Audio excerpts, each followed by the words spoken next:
Guys, എല്ലാവരും സുഖമായിട്ടിരിക്കുകയാണോ? ഞാനിവിടെ ഇങ്ങനെ തട്ടിമുട്ടി പോകുന്നുണ്ട്. കുറേ നാളായി ഒരു ലോങ് വീഡിയോ ഇട്ടിട്ട്.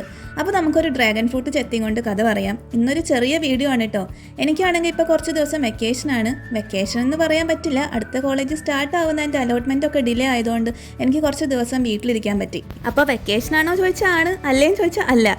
ആർക്കൊക്കെ ഡ്രാഗൺ ഫ്രൂട്ട് ഇങ്ങനെ കട്ട് ചെയ്യാൻ ഇഷ്ടമാണ്? എനിക്ക് ഭയങ്കര ഇഷ്ടമാണ് കേട്ടോ. ഈ ഒരു സ്ക്വയർ ആയിട്ട് കട്ടാക്കാൻ കയ്യിലൊക്കെ റെഡ് കളറായി സൂപ്പറായി ഉണ്ട്. ഈ വീഡിയോ ബേസിക്കലി ഞാൻ ഉദ്ദേശിക്കുന്നത് നീറ്റ് എഴുതി അടുത്ത് തന്നെ കോളേജിൽ പോകാതിരിക്കുന്ന കുട്ടികൾക്ക് വേണ്ടിയാണ് കേട്ടോ. അതായത് UG ആവട്ടെ, PG MDS ആവട്ടെ, ഈ ഒരു സമയം നമ്മൾ മാക്സിമം യൂസ് ആക്കണം. ഫോണിൽ കുത്തിയിരിക്കുന്നതിന് പകരം നമുക്ക് ഇഷ്ടമുള്ള കാര്യങ്ങളൊക്കെ വീട്ടിലിരുന്ന് ചെയ്യാൻ ശ്രമിക്കണം. കാരണം ഇനി അടുത്തൊരു ഫേസിലേക്ക് നമ്മൾ പോകുമ്പോൾ മൊത്തത്തിലൊരു റോളർ കോസ്റ്റർ ആവുമല്ലോ. അപ്പോൾ അതിന് മുന്നേ ട്രാവൽ ചെയ്യാൻ ഇഷ്ടമല്ലോ ട്രാവൽ ചെയ്യുക, അല്ലെങ്കിൽ നമ്മുടെ പഴയ ഹോബീസ് എന്തെങ്കിലും ചെയ്യാൻ ഇഷ്ടമല്ലോ അത് ചെയ്യാം. അതായത് നീറ്റിന് പഠിക്കുന്ന സമയത്ത് നമ്മൾ ഇൻട്രസ്റ്റിംഗ് ആയിട്ടൊന്നും കുറച്ച് കാലം ചെയ്തില്ലല്ലോ. അപ്പോൾ അതൊക്കെ ഈ ഒരു സമയത്ത് മാക്സിമം ചെയ്യാൻ നോക്കുക. ഇപ്പം ഞാൻ അതാണ് കേട്ടോ ഈ ചിത്രമൊക്കെ വരച്ചുകൊണ്ടിരിക്കണേ. സംഭവം ചിത്രം വരച്ചിട്ട് എനിക്കൊന്നും അങ്ങോട്ട് ഇഷ്ടപ്പെടുന്നില്ല, പക്ഷെ ഞാൻ എൻ്റെ ഒരു സംതൃപ്തിക്ക് വേണ്ടി ചെയ്യുകയാണ് ഇപ്പോൾ. അതിൻ്റെ ഇടയിൽ അടുക്കളയിൽ നല്ല സ്മെല്ല് വന്നുകൊണ്ട് ഞാൻ ഇപ്പോൾ എന്തൊക്കെയാണ് അവിടെ ഉണ്ടാക്കുന്നതിന് ലിസ്റ്റ് എടുത്തിട്ടുണ്ടായിരുന്നു കേട്ടോ. അമ്മ ദാ മീൻകറിയൊക്കെ ഉണ്ടാക്കണു, അച്ഛൻ ദാ വാട്സപ്പിൽ എന്തെങ്കിലും പുതിയ ന്യൂസ് വന്നോ എന്ന് നോക്കണു. പിന്നെ ഇവിടെ ഒരു പൂച്ച ഫാമിലി ഉണ്ട് കേട്ടോ. ഞങ്ങൾ വളർത്തുന്നതല്ല, എവിടെന്നോ വന്ന് ഇവിടെ സ്ഥിര താമസമായതാണ്.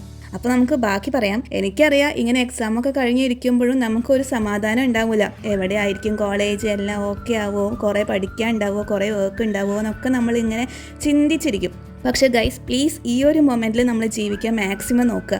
ഈ ഒരു സമയം നമുക്ക് അടുത്തൊന്നും കിട്ടൂല. അപ്പോൾ മാക്സിമം വീട്ടിലിരുന്ന് എന്തൊക്കെയാണ് ചെയ്യാൻ പറ്റുക അതൊക്കെ ചെയ്യുക. നമുക്ക് പിന്നീട് ആലോചിക്കുമ്പോൾ റിഗ്രറ്റ് ഉണ്ടാവരുതല്ലോ, അയ്യോ സമയം കിട്ടിയിട്ട് ഇതൊന്നും ചെയ്തില്ലല്ലോ. ഓക്കെ, അപ്പോൾ ഞാൻ ഇങ്ങനെ ഒരു ഫേസിലാണ് ഇപ്പോൾ പോയിക്കൊണ്ടിരിക്കണേ. ഇത് ഞാൻ അടുത്ത് കണ്ടുപിടിച്ച ഒരു സൈറ്റാണ് കേട്ടോ, ഒരു വിംസിക്കൽ വെബ്സൈറ്റ് എന്നൊക്കെ പറയാം. അതായത് നമുക്ക് ഇതിലൊരു ഫിഷിനെ വരയ്ക്കാൻ പറ്റും. അവരതിന് മാർക്കൊക്കെ തരും. എന്നിട്ട് നമ്മൾ സബ്മിറ്റ് ആക്കിയാൽ വേറെ പല രാജ്യത്തും ഉള്ള ആൾക്കാർ വരച്ച മീനുകളുടെ കൂടെ നമ്മുടെ മീൻ ഉണ്ടാവും. എങ്ങനെയുണ്ട്? കൊള്ളാം അല്ലേ പരിപാടി? അതുപോലെ വേറൊരു സൈറ്റാണ് ഫ്യൂച്ചർ മീ എന്നും പറഞ്ഞിട്ട്. അതിൽ നമുക്ക് സ്വന്തമായിട്ട് ഒരു ഇമെയിൽ അയക്കാൻ പറ്റും കേട്ടോ. 1 വർഷമോ 2 വർഷമൊക്കെ കഴിഞ്ഞ് നമ്മുടെ മെയിലിലേക്ക് അത് വരും. പക്ഷെ ഞാൻ ഇങ്ങനെ എല്ലാം ടൈപ്പ് ചെയ്ത് വെച്ച് സെൻഡ് കൊടുത്തപ്പോഴല്ലേ ഒരു കാര്യം മനസ്സിലായി, അത് പെയ്ഡ് ആയിരുന്നു.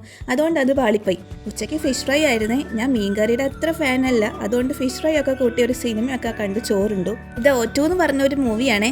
പിന്നെ എനിക്കുള്ളൊരു പരിപാടിയാണ് ഓരോ ബിസ്ക്കറ്റ് കൊണ്ട് ഓരോ റെസിപ്പി ട്രൈ ആക്കി നോക്കുക എന്നുള്ളത്. ഇന്നിപ്പോൾ ഉണ്ടാക്കിയേക്കണ ഓരോ ആണ്. ഇതിൻ്റെ വീഡിയോ ഞാൻ ഷോർട്സിൽ ഇട്ടിട്ടുണ്ട്.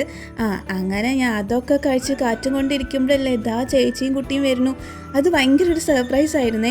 അക്കുവിന് ഇപ്പോൾ 4 വയസ്സാണ് കേട്ടോ. സ്കൂളിലൊക്കെ പോകാൻ തുടങ്ങി. അതുകൊണ്ട് ഓണത്തിനെ ഇനി വരുള്ളൂ എന്നൊക്കെ പറഞ്ഞിട്ട് പോയതാണ്. എന്തായാലും ഡബിൾ ഹാപ്പി. ഇനിയിപ്പോൾ അക്കുവിൻ്റെ പിന്നാലെ നടന്ന സമയം പോണതേ അറിയില്ല. ഇന്നത്തെ വീഡിയോ ഇത്രയേ ഉള്ളൂ. അപ്പോൾ നേരത്തെ പറഞ്ഞ പോലെ എല്ലാവരും ഹോബീസൊക്കെ ട്രൈ ആക്കുക, കൂളായിട്ടിരിക്കുക. വീഡിയോ ഇഷ്ടപ്പെട്ടാൽ ലൈക്ക്, ഷെയർ ആൻഡ് സബ്സ്ക്രൈബ്. പിന്നെ ഹൈപ്പ് കൂടി ചെയ്യണേ. Bye bye.